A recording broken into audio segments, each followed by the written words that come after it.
Hello student, welcome back to the science class. Now in this video we will discuss the next part of the lesson land pollutions. Previous video में हमने देखा था pollutions के बारे में और हमने पढ़ा एयर पोल्यूशन के बारे में. अब हम देख रहे हैं land pollutions. Mixing of harmful substances such as a plastic and dirt that we carelessly throw on the ground is called land pollutions. वो harmful substance just like plastic है, डर्ट है, जब हम उनको ऐसे ही थ्रो कर देते हैं कहीं पर भी ग्राउंड के ऊपर, उसको बोलते हैं हम land pollutions. These substance mix with soil and contaminated the land to a large extent. ये सारे सब्सटेंस सॉइल के साथ में मिक्स होकर के उसको खराब करते हैं. कॉजेज ऑफ लैंड पॉल्यूशंस, क्या कारण है लैंड पॉल्यूशंस के? तो trees are cut to make furniture for houses and office. अब ट्रीज को काट दिया जा रहा है क्योंकि फर्नीचर की रिक्वायरमेंट है, हाउसेस बनाने के लिए रिक्वायरमेंट है. तो ऑफिस और हाउसेस के लिए जो फर्नीचर बन रहा है वो कैसे बनेगा? ट्रीज़ की से जो लकड़ी मिलेगी उससे. Improper disposal of household garbage the major causes of land pollutions. जो घर का कचरा होता है, जो वेस्ट पार्टिकल्स होते हैं, हम उनको प्रॉपर तरीके से डिकम्पोज नहीं कर पाते हैं, इधर उधर थ्रो कर देते हैं, जिसकी वजह से भी लैंड पॉल्यूशन हो रहा है. Use of pesticide, fertilizer and solid waste such as a can and plastic bottle also cause land pollutions. फिर एग्रीकल्चर पोल्यूशन की अगर हम बात करें तो ज़्यादा मात्रा में फर्टिलाइजर्स का यूज़ होने लगा है, तो वो केमिकल हार्मफुल सब्सटेंस सॉइल की फर्टिलिटी को ख़राब कर रहे हैं, ख़त्म कर रहे हैं. और कई सारे प्लास्टिक प्रोडक्ट्स जो हैं, जैसे कि प्लास्टिक की बॉटल्स हैं, प्लास्टिक की पॉलीथीन्स हैं, वो सब भी मेजर कॉजेज़ हैं लैंड पॉल्यूशंस के. Dumping of wastage from industries also causes land pollution. और साथ ही साथ फैक्ट्रीज और इंडस्ट्रीज से निकलने वाला सॉलिड गार्बेज जो इधर उधर थ्रो कर दिया जाता है, उसकी वजह से भी लैंड पॉल्यूशन जो है वो हो रहा है. Effect of land pollution. अब क्या रीजंस हैं लैंड पॉल्यूशन के, क्या प्रभाव जो है वो पड़ रहे हैं? तो cutting down trees damage the soil, the root of tree formerly bind soil. When trees are cut down the soil become loose. These loosened soil can be easily taken away by the wind or washed away by water. These result is soil erosion.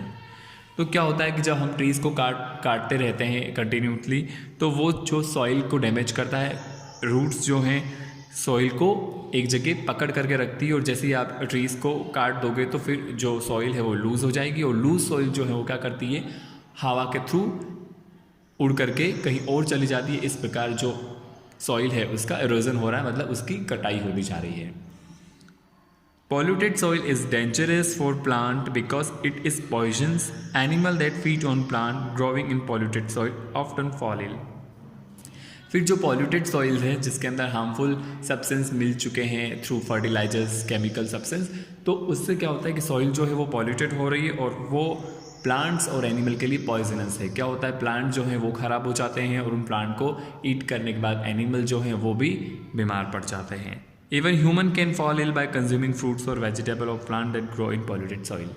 और जो plants ऐसे जो polluted soil के अंदर grow होते हैं, उसके द्वारा मिलने वाले जो फ्रूट्स एंड वेजिटेबल्स हैं उनको खा करके ह्यूमन बींग जो है वो भी बीमार पड़ जाते हैं.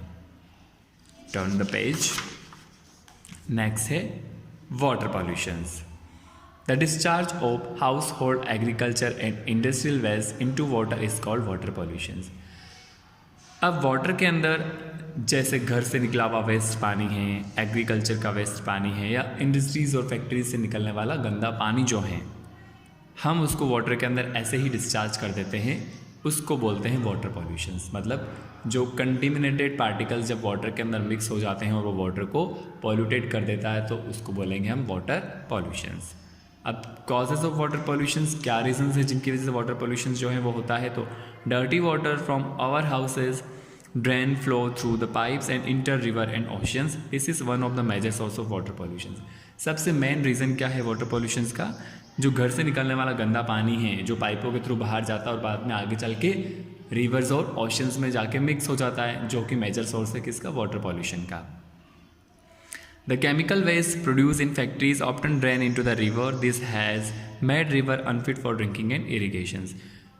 फिर बड़ी बड़ी जो इंडस्ट्रीज़ हैं, फैक्ट्रीज़ हैं, वो क्या करती है, अपने जो फैक्ट्री से निकलने वाला गंदा पानी है, केमिकल्स से मिला हुआ पानी जो है, उसको ऐसे ही रिवर्स में थ्रो कर देते हैं, जिसकी वजह से रिवर्स का जो वाटर है वो कंज्यूमिंग वाटर नहीं रह गया है, पीने लायक पानी नहीं रहा है.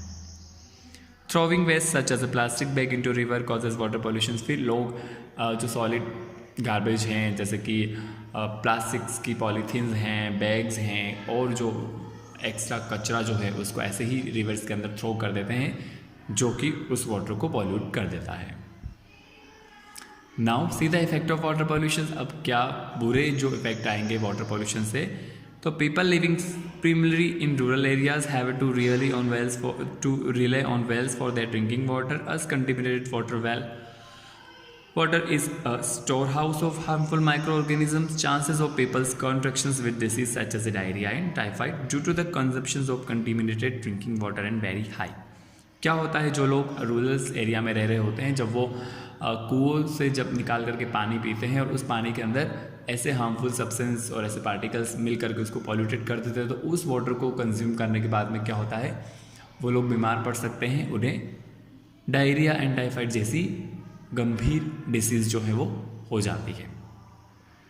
Polluted water is harmful for plant die if polluted water reaches their roots. Harmful substance present in polluted water decrease the availability of oxygen in the water. जब polluted water जो हैं प्लांट्स के अंदर जाएगा तो वो भी उनके लिए हार्मफुल रहता है, वो उनकी रूट्स के अंदर जा कर के उनको डैमेज कर देता है और उससे प्लांट जो है वो डेड हो जाते हैं। साथ ही साथ प्लांट्स के अंदर जब हार्मफुल सब्सटेंस चले जाते हैं तो वो ऑक्सीजन की अवेलेबिलिटी को भी ख़त्म कर देते हैं, कम कर देते हैं। So aquatic animal die because they don't get enough supply of oxygen to breathe. तो क्या होता है, जो एक्वेटिक प्लांट होते हैं, वाटर में रहने वाले प्लांट्स जो हैं, जब वो वाटर पॉल्यूटेड हो जाता है तो उसके अंदर ऑक्सीजन का लेवल जो है वो कम हो जाता है और उसकी वजह से वहाँ पर रहने वाले प्लांट्स एंड एनिमल्स जो हैं वो डेड हो जाते हैं। When pesticides and fertilizers reaches the water, they harm aquatic life and kill fishes and other aquatic animal. वैसे ही जैसे कि कोई भी केमिकल जो है वाटर के अंदर मिक्स हो जाता है तो वो एक्वेटिक एनिमल्स के ऊपर बुरे प्रभाव डालता है, जिसकी वजह से जो तालाब में रहने वाली मछलियाँ हैं और अदर एक्वेटिक एनिमल है वो खत्म हो जाते हैं। Come to the checkpoint, choose the correct answers. Pollution means the presence of harmful, harmless and useful substance in air. तो राइट आंसर होगा इसका, pollution mean the presence of harmful substance in air, land and water. Question number second देखिएगा, the smoke, petrol, diesel is release from vehicle and factories into the air making it polluted. तो vehicle से क्या निकलता है, smoke. तो smoke from vehicle and factories into the air making it polluted. Next है, harmful microorganism और polluted water can causes disease such as a chicken pox, headache and diarrhoea. तो जब माइक्रो ऑर्गेनिजम्स जो water को polluted करते हैं उनको, उनकी वजह से कौन से डिसीज़ होते हैं, तो उनकी वजह से डायरिया जो है वो होता है। Okay, come to the next point, type of waste. अब वेस्ट जो है वो कितने टाइप का होता है, तो there the common type of waste are biodegradable and non biodegradable waste. दो टाइप के वेस्ट होते हैं, एक है बायोडिग्रेडेबल और एक है non biodegradable. Let's see the deep biodegradable waste. Some waste such as a tree leaves, fruits, vegetable peels and things made out of paper and wood generally decompose through the action of bacteria and fungi. Microbes, finally, they degrade and get mixed with the soil. Such a waste is called biodegradable waste. Okay, ऐसे waste जैसे कि trees की leaves हो गई, फूल हो गए, पत्ते हो गए, वेजिटेबल पील्स हो गई, ठीक है, ऐसे और अदर पार्टिकल्स जो लकड़ी से बनते हैं, पेपर से बनते हैं, जनरली कैसे डिकम्पोज हो जाते हैं with the help of bacteria और फंगी। क्या होता है, जो ये चीज़ें हैं वो बाद में सड़ गल करके ख़त्म हो जाती है, डिकम्पोज हो जाती है, जिसकी वजह से ये सॉइल के अंदर मिक्स हो जाता है, जिसको हम बोलते हैं बायोडिग्रेडेबल वेस्ट। ठीक है, तो ऐसे वेस्ट जो आगे जा कर के डिकम्पोज हो जाते हैं सॉइल के अंदर, for example tree leaves, fruit, vegetable peels and other things they made out of paper and wood. Next है नॉन बायोडिग्रेडेबल वेस्ट। तो some waste like plastic, metal, glass, rubber and hazards chemical can not be broken down और decompose into the soil by microbes. They never degrade but remain in the soil for a very long time and contribute to solid wastage. Such a waste is called non-biodegradable waste. Okay, अब ऐसे waste जो लंबे time तक as a solid जैसे रहते हैं, कभी भी डिकम्पोज नहीं हो पाते हैं सॉइल के अंदर, जैसे कि प्लास्टिक हो गया, मेटल हो गया, ग्लास हो गया, रबर हो गया और ऐसे कोई हैजार्ड्स केमिकल्स जो सॉइल के अंदर कभी भी डिकम्पोज नहीं हो पाएंगे, तो उनको बोलेंगे हम नॉन बायोडिग्रेडेबल वेस्ट। नेक्स्ट देखिएगा waste to prevent environmental pollution. अब कौन से ऐसे तरीके हैं जिनसे हम इन्वायरमेंटल पॉल्यूशंस को कम कर सकते हैं और हमारे इन्वायरमेंट को जो है वो हेल्दी और फिट रख सकते हैं। तो our forefather pass on a clean earth to us, much of the land that was once covered with forest no longer has tree. तो पहले के जब लोग थे तब हमारी अर्थ जो है वो बहुत ज़्यादा क्लीन थी, वहाँ पर बहुत सारे ट्रीज हैं, बहुत सारे फॉरेस्ट थे जो आज नहीं रहे। Human activities such as cutting down trees and disposal of waste are the major causes of environmental pollutions। तो क्या हुआ, जो ह्यूमन एक्टिविटी जो हम लोग कर रहे हैं, पेड़ों को डे बाय डे काटते जा रहे हैं, वेस्ट जो हैं उसको फेंकते जा रहे हैं, तो उसकी वजह से environmental pollution जो है वो बढ़ रहा है। As a result, the earth environment is getting worse. However, each one of us can do our bit to restore and damage environment। तो उसकी वजह से अर्थ का इन्वायरमेंट जो है वो डे बाय डे ख़राब होता जा रहा है। तो कुछ ऐसी चीज़ें जिसको ध्यान में रख करके हम क्या कर सकते हैं, हमारे इन्वायरमेंट को वापस सही कर सकते हैं। जैसे regular pollution check of vehicle must be carried out. ऐसे व्हीकल्स जो ज़्यादा स्मोक वगैरह जो प्रोड्यूस करते हैं उनका पॉल्यूशन जो है हमें रेगुलर चेक करते रहना चाहिए कि कहीं वो ज़्यादा पॉल्यूशन तो नहीं क्रिएट कर रहे हैं। Now we can protect our environment by planting tree. The process of planting tree in area that are barren have been deforested is known as afforestation. ज़्यादा से ज़्यादा प्लांट्स को हैं हमें प्लांटिंग करना है, जिसको हम बोलते हैं अफॉरेस्टेशंस। जैसी जगह पर जहाँ पर बिल्कुल प्लांट्स और ट्रीज जो हैं अब ख़त्म हो चुके हैं, काट दिए गए हैं, वहाँ पर वापस से प्लांटिंग करना शुरू करना चाहिए। Preserving our existing forest and preventing them for being cut down will also help us protect our environment. और जो फॉरेस्ट बचे हैं उनको प्रिवेंट करना है, प्रिजर्व करना है, ताकि हमारा इन्वायरमेंट जो है वो हेल्दी बन सके।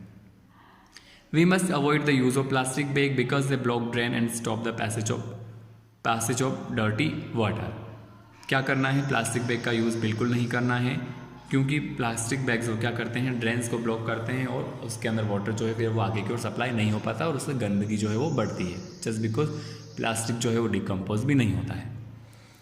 We should not dump electronic waste such as abandoned TVs, battery cells, phones and computer. Unfortunately, most of them contain material that are extremely hazardous to the environment such as lead and mercury। Electric waste को हमें ऐसे ही decompose नहीं करना है, कहीं इधर उधर नहीं फेंक देना है, क्योंकि उसके अंदर कई सारे ऐसे हार्मफुल एक्सट्रीमली हैजार्ड्स पार्टिकल्स रहते हैं, जैसे कि लीड एंड मर्क्यूरीज, जो इन्वायरमेंट के लिए बहुत ज़्यादा हार्मफुल है। Dry waste and wet waste should be decompose of separately. हमेशा गीला कचरा और सूखा कचरा जो है वो अलग अलग डिकम्पोज करना है। We should not wash cloth और bath in river and ponds. कभी भी हमें नदी और तालाबों में जाकर के कपड़े वगैरह नहीं धोने चाहिए और वहाँ पर जाकर के नहीं नहाना चाहिए। Before letting dirty water coming from house and factories into seas, it must be treated with chemical to make it less harmful. जो भी डर्टी वाटर जो है हमारे घरों से, जो फैक्ट्रीज से निकल के आ रहा है, सीज के अंदर जाके मिल जाता है, तो उससे पहले उसको क्या करना है, थोड़ा सा ट्रीटेड करना है, थोड़ा सा फिल्टर करना है, ताकि उसके अंदर जो केमिकल्स हैं वो निकल जाए और वो कम हार्मफुल हो और वाटर जो है वो कम पॉल्यूटेड हो। तो ये कुछ ऐसे वेज थे जिनको हम फॉलो करके हमारे इन्वायरमेंट को प्रिजर्व कर सकते हैं, हेल्दी रख सकते हैं। नेक्स्ट जो टॉपिक है वर्ल्ड इन्वायरमेंट डे, वो हम नेक्स्ट वीडियो में डिस्कस करेंगे। अभी के लिए बस इतना ही। Thank you very much.